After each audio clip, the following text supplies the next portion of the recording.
You don't become good by trying to be good, but by finding the goodness that is already within you and allowing that goodness to emerge. But it can only emerge if something fundamental changes in your state of consciousness. So what that means, if nothing changes in your state of consciousness, the ego has many ideas. It says, I want to be a spiritual person. I want to be recognized as a spiritual person. I want to be more spiritual than all these people. And I'm definitely more spiritual than you. So the ego has all kinds of ideas of what it wants to be. It might even say, yes, I want to be good, because it wants to have a better image of itself. But on that level, by the essential dysfunction of the ego is still operating. So this is why we have the phrase, the road to hell is paved with good intentions. Because no matter how good your intentions are, when you're still trapped in the ego, it will always take you into conflict, eventually. So you have to go deeper beyond the realm of opposites where there's good and bad, and reach a place within yourself that is unconditioned, that is what I sometimes call the formless, expressed beautifully in the Old Testament, in the little saying, be still and know that I am God. That's in the Old Testament. It contains the entire wisdom of religion in those few words. Be still, meaning go to that place where the mind is no longer operating, where you're just conscious without thinking. And that is the level where the eternal resides. When you went first to school, you went to kindergarten, and in kindergarten the idea was to push along so that you could get into first grade, and then push along so that you could get into second grade, third grade, so on, going up and up. And then you went to high school, and this was a great transition in life. And now the pressure is being put on. You must get ahead. You must go up the grades and finally be good enough to get to college. And then when you get to college, you're still going step by step, up to the great moment in which you're ready to go out into the world. And then when you get out into this famous world, comes the struggle for success in profession or business. And again, there seems to be a ladder before you, something for which you're reaching all the time. And then, suddenly, when you're about 40 or 45 years old in the middle of life, you wake up one day and say, huh? I've arrived. And by Jove, I feel pretty much the same as I've always felt. In fact, I'm not so sure that I don't feel a little bit cheated. Because, you see, you were fooled. You were always living for somewhere where you aren't. We spend a big hunk of our lives believing that the way that we become, quote, successful, happy, fulfilled, self-actualized, whatever it might be, is on the basis of what I accomplish, what my resume looks like, how many promotions I get. And so we send our children off to school and we ask them to learn to identify themselves on how much they get and what they accomplish. Your grades become more important than what it is that you are studying. What you own, what clothes you wear, what labels you have, and so on. And we become obsessed with this kind of absurdity. And this is the false self at work.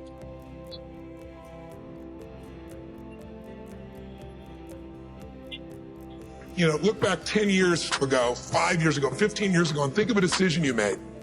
That if you would have made a different decision, you'd have a totally different life today. Better or worse, I don't know, but totally different. The most important decision you could make above any on the face of the earth is deciding that no matter what happens in your life, no matter what happens, you're going to live in a beautiful state. So if life is not happening the way you think it should happen, you're unhappy. If life happens the way you think it should happen, you are happy. It's as simple as that. So if life has to happen the way you think it should happen, first of all, how you think with how much focus you think, how much stability is there in your thought, and how much reverberance is there in the thought process will determine whether your thought will become a reality or is it just an empty thought. Or how you do not create any impediments for your thought by creating negative thought process. This possible, is something possible or not possible, is destroying humanity. What is possible and not possible is not your business, it's nature's business. Your business is just to strive for what you want.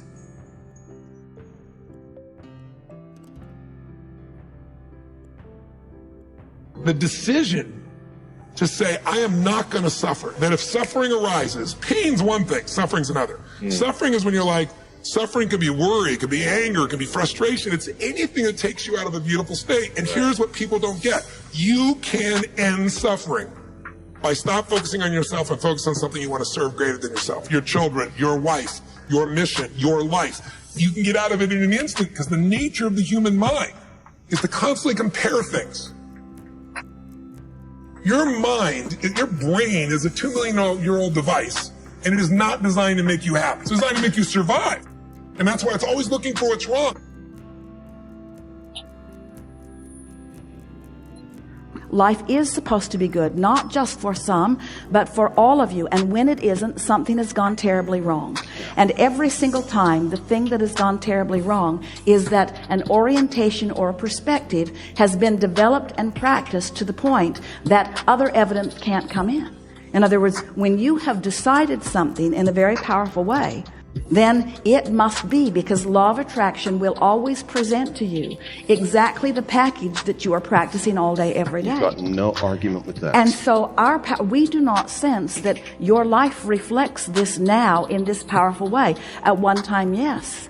But we want to say to you that you are taking more upon yourself. This is really what we would like to say to you. Soul is also the center of the world, which is a frightening proposition and not one that's easily comprehensible. Solzhenitsyn's work in the Gulag Archipelago is particularly enlightening in this regard, because he insisted that it was a preconception of our Judeo-Christian heritage that each person was the center of the cosmos. And you can think of that as a center of consciousness, right? A center from which being itself is not only reflected, but also generated. And it was Solzhenitsyn's belief, and Dostoevsky's as well, and I think Jung would have been in accordance with this, and Nietzsche as well, for that matter, that in some manner that we don't fathom, because we don't understand the structure of the world very well, the outcome of the world is dependent on our choices, and equally on all of our choices.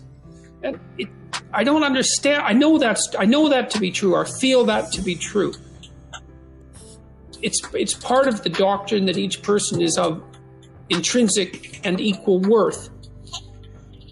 Part of that doctrine is that each person has intrinsic and equal responsibility, and that we're each capable of generating a fair bit of hell around us and for other people, but also capable of generating a tremendous amount of good. And that the fate of the world as it careens through eternity is actually a consequence of the ethical decisions of each of us. It's a terrifying idea. It's no wonder people flee from it into hedonism, let's say, and ideology, because it's very frightening possibility that the choices that you make day to day or fail to make have this profound and lasting effect on the structure of reality, but I don't really see any way out of that conclusion.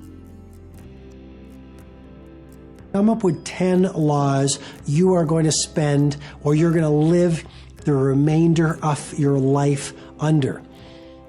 That could be one of the things I teach in my work, don't die. One of the secrets to legendary is longevity. So outlive your industry peers. Amazing what happens when you get into